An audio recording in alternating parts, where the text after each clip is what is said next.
Ambassador Park Ji-hun, walked through the long marble hallways of Nexus Prime. His black boots made soft sounds on the shiny floor. The walls were covered with pictures of alien leaders who had ruled the galaxy for thousands of years. Today, he would change everything. The main meeting room was huge. It could hold 10,000 beings from different worlds. The ceiling went up so high that Ji-hun could barely see the top. Floating platforms carried alien delegates who were too big or too strange to sit in normal chairs. Ji-hun looked at his watch.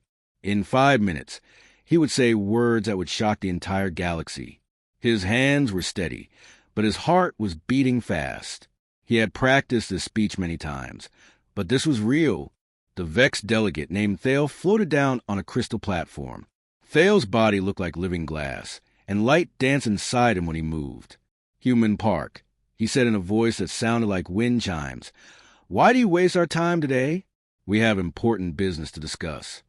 Around the room, other aliens made sounds that Ji-hun knew meant they agreed. The more delegates were like giant balloons with tentacles. They made whooshing noises when they laughed. The Keth looked like big snakes with arms. They hissed and showed their sharp teeth. "Honored council members," Ji-hun began, his voice carrying clearly through the huge room. "I come before you today not to ask for anything, but to tell you something important." Council Prime Zeth leaned forward in his massive chair. Zeth was a Tor, which meant he was 12 feet tall and covered in thick gray skin. His species had been in charge of the galaxy for 3,000 years. "Speak quickly, human. We have real problems to solve." Ji-hun reached into his jacket and pulled out a small blue folder. Inside were papers that had taken 50 years to prepare. After careful thought, humanity has made a decision. We are ending all friendship and business with the Galactic Council. Starting today, Earth and all human colonies will have nothing to do with you. The room became very quiet. Then, slowly, the aliens began to make sounds. But these were not sounds of worry or surprise. They were sounds of laughter. The more delegates puffed up their balloon bodies and made loud whooshing noises. The Keth slapped their tails on the floor and hissed with joy. Even the serious Vex began to glow brighter, which meant they found something funny. "The workers think they can live without us," wheezed Council Prime Zeth. His voice was so deep it made the floor shake. "How cute? Where will you get your food? Your medicine? Your protection from pirates." A Ket delegate named Sis slithered closer to Ji-hun. "Human, you forget your place. Your people dig in mines and fix broken machines. You cannot survive without us telling you what to do." Ji-hun stayed calm. He had expected this reaction. "We remember our place perfectly. That is why we are leaving." "But you need us," said another alien from the back of the room. "Humans are not smart enough to make spaceships or build cities. You are only good for simple work." "Is that what you think?" Ji-hun asked quietly. More laughter filled the room. The aliens talked to each other in their different languages, making jokes about humans. Ji-hun heard words like primitive, weak, and stupid being translated through his earpiece. Council Prime Zeth raised one of his huge hands. The room became quiet again. "Human Park, you are making a mistake. Without our protection, the Rax Empire will attack your worlds. Without our trade, your people will starve. Without our knowledge, you will never leave your little corner of space." "We understand the risks," Ji-hun replied. He closed the blue folder and put it back in his jacket. "But we have decided that some things are more important than safety." "Like what?" asked Thale, his crystal body flashing with colors that meant he was confused. "Like respect," Ji-hun said simply. This made the aliens laugh even harder. The more delegates bounced up and down on their platforms. The Keth rolled on the floor, holding their bellies. Even the normally quiet sage delegates made clicking sounds with their beaks. "Respect," Zeth boomed. "You think respect will feed your children? You think respect will power your cities? You think respect will protect you from your enemies?" Ji-hun walked toward the exit. His footsteps echoed in the huge room. At the door, he stopped and turned around one last time. All the aliens were still laughing and making jokes. "Council Prime Zeth," he said loudly enough for everyone to hear. "In exactly 6 months, you will understand what you have lost today. You will remember this moment and wish you had treated us differently. 6 months? Zeph laughed so hard his chair shook. In 6 months, you will come crawling back, begging us to take you back. And maybe, if you ask nicely, we will let you return to the mines. Jehun smiled. It was not a happy smile. It was a smile of someone who knew a secret that would change everything. We shall see, he said quietly. As he walked away, Jehun could hear the laughter growing louder behind him. The aliens thought they had just watched a foolish human make the biggest mistake in galactic history. They had no idea that they were the ones who had just made the mistake. Near the door, Jehun dropped a small silver device behind a plant. It would record everything the council said for the next year. Soon, they would learn that underestimating humans was the most dangerous thing they could do. The laughter followed him all the way to his ship. Captain Lee Miho stared at his computer screen and rubbed his tired eyes. The numbers did not make sense. For 3 months, strange reports had been coming in from all over the galaxy. At first, he thought there were mistakes in the data. Now he knew the truth was much worse. Sir called his assistant a young Vex named Quill. Quill's crystal body was flashing red, which meant he was worried. We just got another message from the mining station on Kepler 7. What does it say? Miho asked, though he already knew the answer would be bad. The same as all the others. The humans are gone. All of them. They left during the night 3 days ago. No one saw them go. They just disappeared. Miho pulled up a map of the galaxy on his big screen. Red dots showed all the places where humans used to work. There were hundreds of them. Mining stations, farm factories, research labs, and spaceports. Now every single red dot was empty. Dr. Kim Soyeon walked into the room, carrying a thick folder. She was the smartest person Miho knew, but today she looked scared. Captain, we have a big problem. Much bigger than we thought. How big? Miho asked. Soyeon put the folder on his desk and opened it. Inside were pictures and charts that made his stomach feel sick. The humans were not just workers. They were the people who kept everything running. She pointed to a picture of a huge machine. This is the air-making system for the city on Gamma 7. 5 million more people live there. The humans built this machine and made it work 3 times better than our old one. Without them to fix it, the air will run out in 2 weeks. Miho felt his heart start beating faster. His species had 2 hearts, and when both of them beat fast at the same time, it meant real danger. Can we fix it ourselves? That's the problem, Soyeon said sadly. We do not know how it works. The humans changed our designs and made them better, but they never wrote down how they did it. They kept all the important knowledge in their heads. She turned to another page. It showed a map of space with lines connecting different star systems. This is even worse.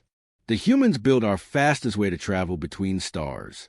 Without their quantum tunneling network, it will take months to go places that used to take days.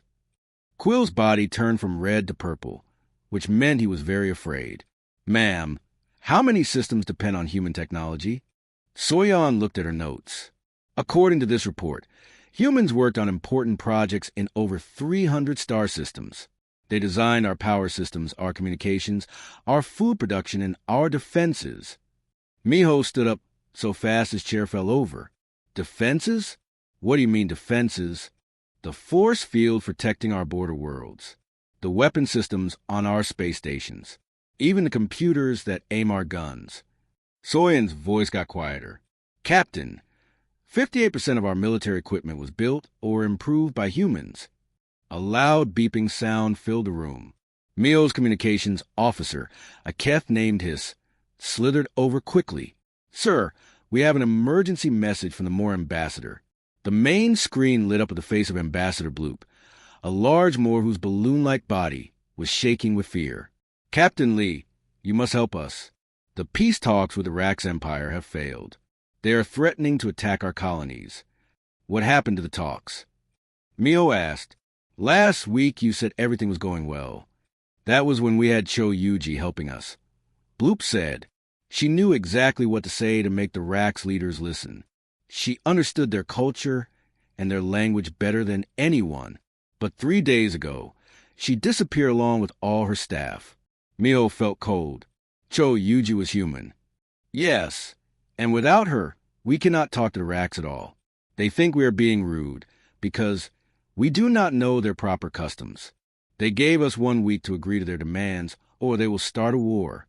After Bloop's message ended, the room was very quiet. Miho sat back down and put his head in his hands. How did this happen? How do we not know? Soyeon sat down across from him. I think we did not want to know. We told ourselves that humans were simple workers who did what we told them to do. We never paid attention to how smart they really were. But they were always so quiet, Kul said. They never argued or complained. They just did their jobs.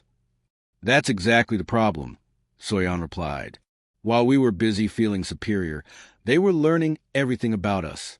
They studied our technology, our politics, our weaknesses. They knew more about running our civilization than we did. Miho looked at the galaxy map again. The red dots seemed to glow like warnings. How long do we have before things start breaking down completely? Soyeon checked her calculations. The power systems will start failing in 2 weeks. The food distribution networks will stop working in a month. The defense systems... She paused and swallowed hard. Captain, some of our border defenses may already be offline. Get me Admiral Kane on the emergency channel, Miho ordered, his look confused. Sir, Admiral Kane is human. She disappeared with all the others. Miho felt both his hearts skip a beat. Admiral Kane had been in charge of the entire Eastern Defense Fleet. She knew every secret, every weakness, every plan. How many of our military leaders were human? He asked quietly. Soyeon flipped through more pages. 63% of our tactical officers, 42% of our intelligence operatives, 78% of our engineering corps. The room became silent, except for the humming of the ship's engines. Miho realized that those engines had probably been improved by human engineers too. Sir, Kul whispered, what are we going to do? Miho looked at the empty red dots on the map and finally understood the terrible truth. The humans had not just left. They had taken the galaxy's future with them. Admiral Tor Ven stood on the bridge of his flagship and smiled. Around him floated 300 of the most powerful warships in the galaxy. Each ship was bigger than a city and carried weapons that could destroy planets. Surely these primitive humans would give up when they saw such mighty force. Sir, said his communications officer, we are now at the edge of the Sol system. Should we send the surrender message? Yes, Ven replied. His voice was full of confidence. Tell the humans they have 1 hour to give up all their weapons and return to their proper place as workers. But the message that came back was not from Earth. Instead, it came from a huge space station that hung between Earth and Mars. Ven looked at his star charts. That station had not existed 3 months ago when they last checked the human system. The screen showed a human woman with short black hair and calm eyes. She wore a simple blue uniform that Ven had never seen before. I am Admiral Bae Suji of the Terran Commonwealth Defense Force, she said in a steady voice. You have entered our space without permission. You have 30 seconds to leave, or we will make you leave. Ven laughed so hard his whole body shook. Commonwealth? What is this Commonwealth? Humans. You do not have a real government. You are just workers who forgot their place. Admiral Suji did not look worried at all. Behind her, Ven could see other humans working at computers. They all looked calm, as if giant war fleets visited them every day. Admiral Ven, Suji said, and her use of his name made him stop laughing. You are using information that is very old. Many things have changed. 20 seconds. How does she know my name? Ven whispered to his assistant. He had not told the humans who he was. I do not know, sir, the assistant replied. Our communications are secure. Ven felt the first tiny bit of worry, but he pushed it away. Human Suji, look around you. I have 300 ships. Each one can destroy your little station with 1 shot. You have no choice but to surrender. Suji smiled, and something about her smile made Ven's skin feel cold.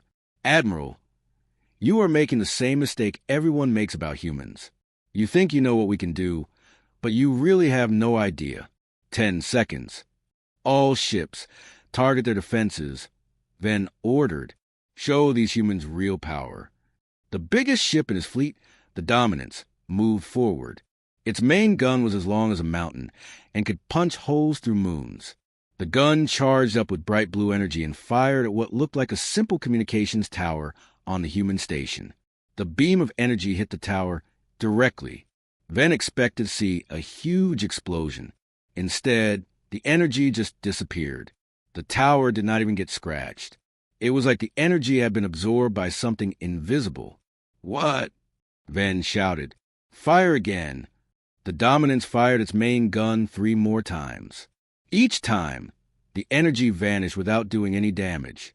On his screens, Ven could see that the human station was actually getting brighter, as if it was eating the energy from his weapons.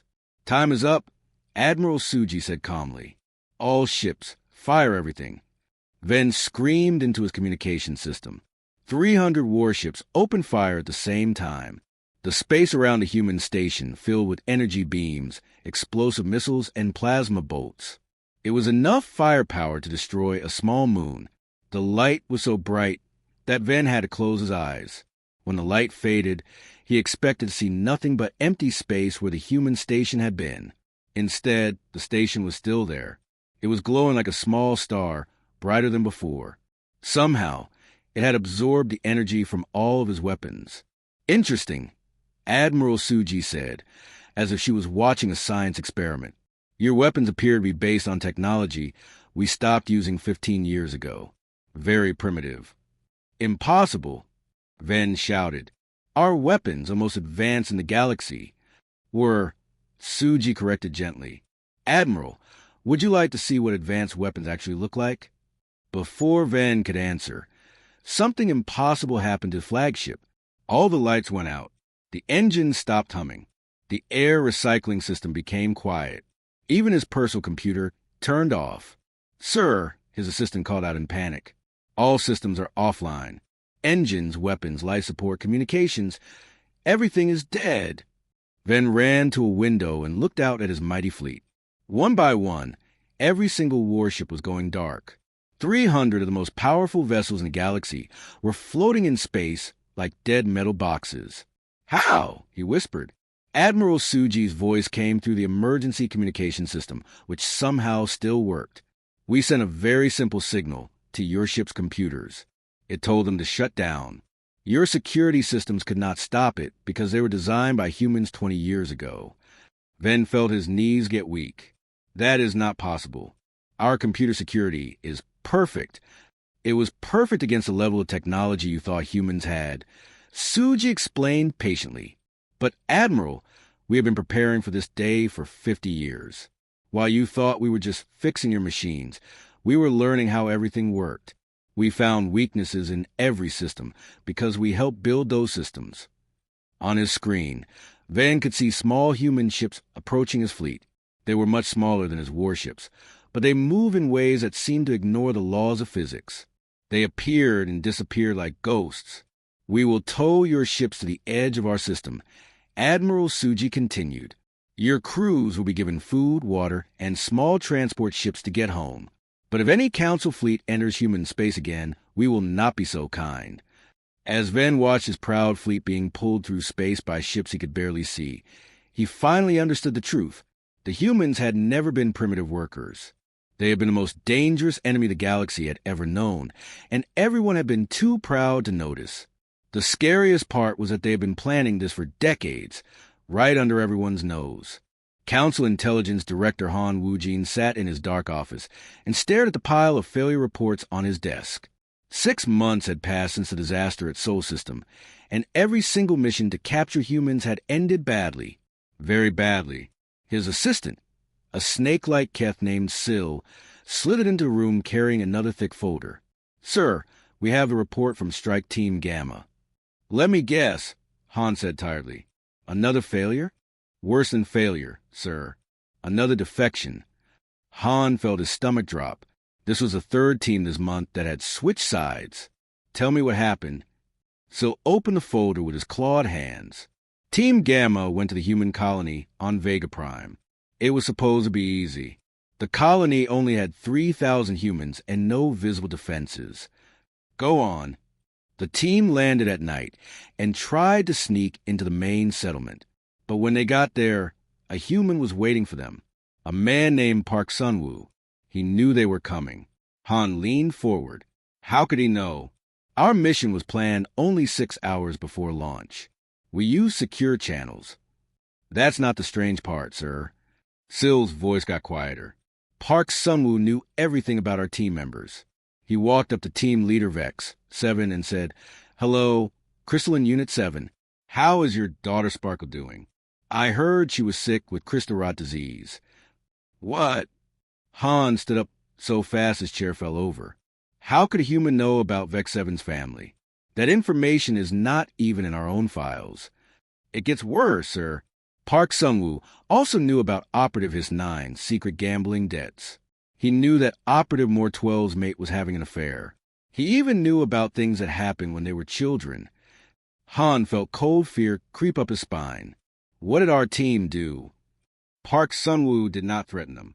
Instead, he offered to help. He said the Commonwealth had medicine for Vex 7's daughter. He offered to pay off his 9's debts.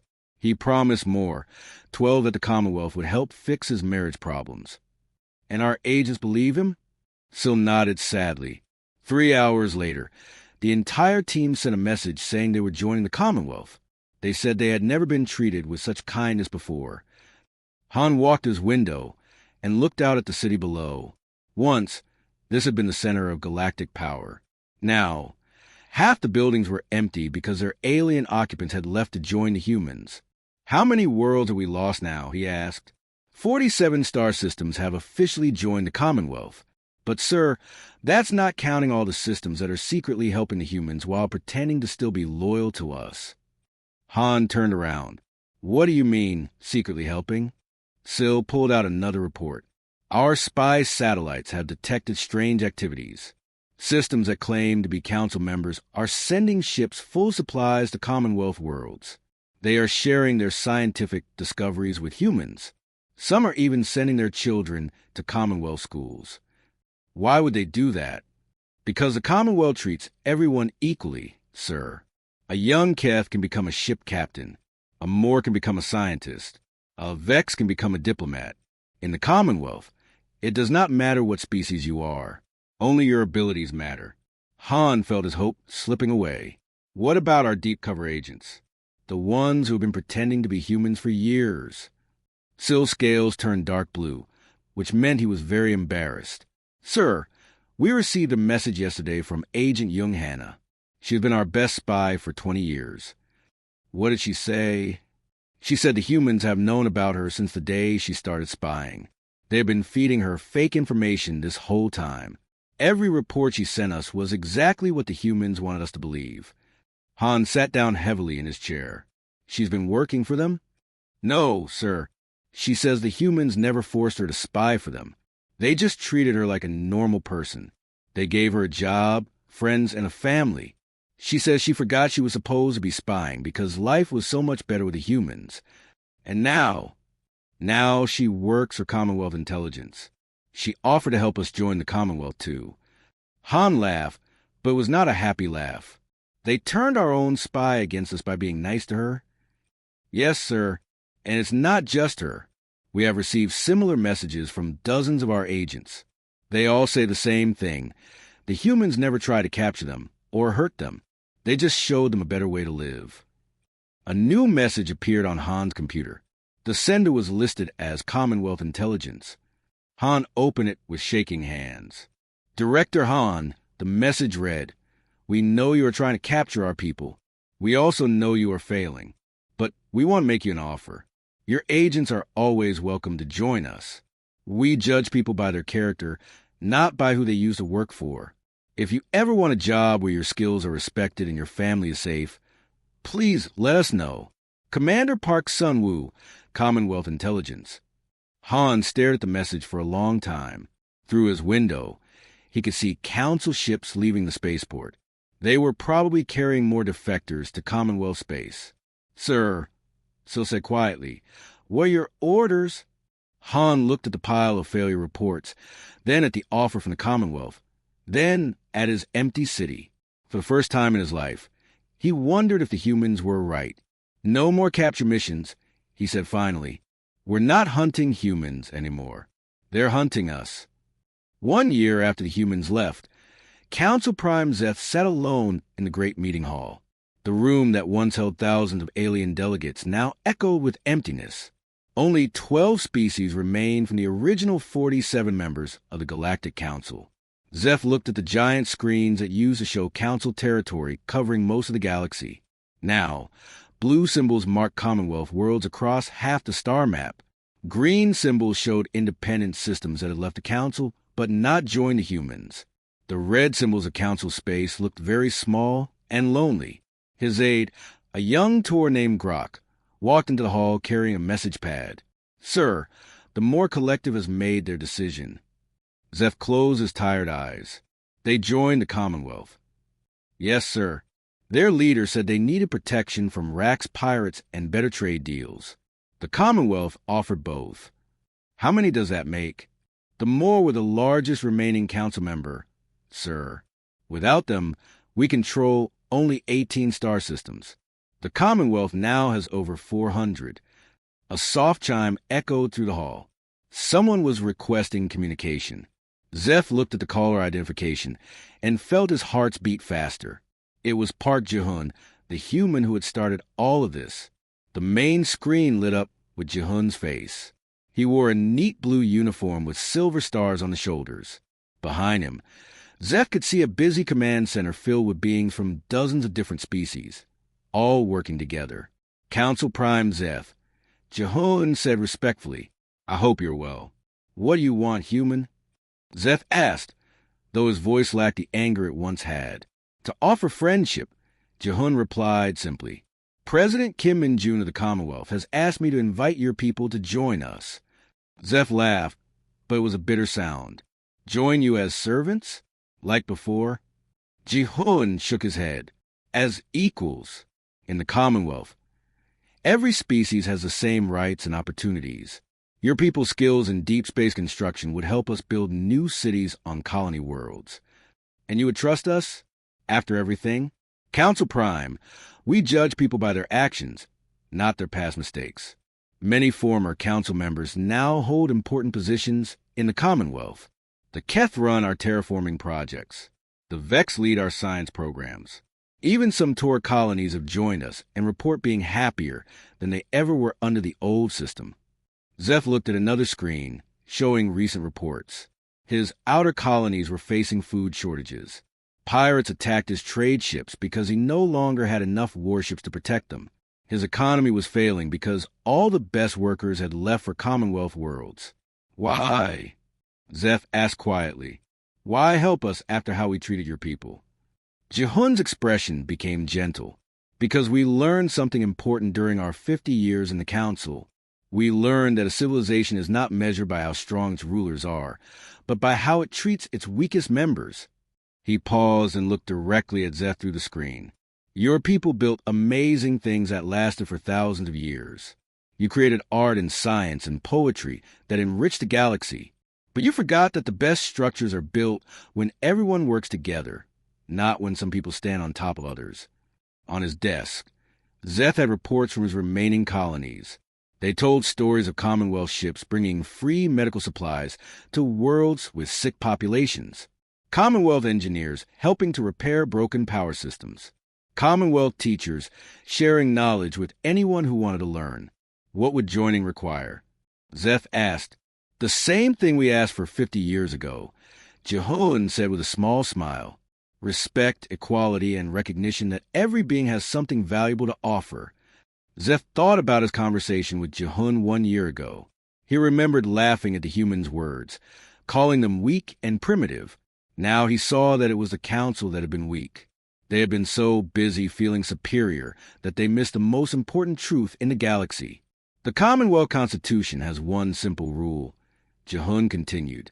Every being, regardless of species, size, or origin, has a right to live freely, work according to their abilities, and be treated with dignity. That's all we ever wanted. Grok whispered in Zeth's ear. Sir, our food shipments from the Outer Rim are 3 weeks late. The transport captains are asking for protection we cannot provide. Zeph looked at the empty meeting hall, then at the reports of failing systems, then at Jehun's honest face on the screen. The choice was not difficult anymore. If we joined, Zeph said slowly, would my people really be treated as equals?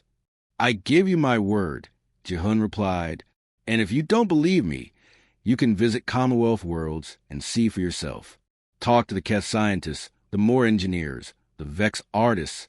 Ask them if they're happy. 6 months later, the Galactic Council held its last meeting. Only 5 species came. Zeth stood at the podium and officially dissolved the organization that had ruled the galaxy for 3,000 years. The council is ended, he announced. Long live the Commonwealth. Later that day, Zeth received a personal message from President Kim In-jun. It was an invitation to become the Commonwealth's new Director of Colonial Development, in charge of building cities on frontier worlds. As his ship left the old council capital for the last time, Zeth looked back at the empty government buildings. The galaxy had learned what humans knew all along. Real strength comes not from ruling over others, but from helping them become their best selves. The age of kings was over. The age of equals had begun.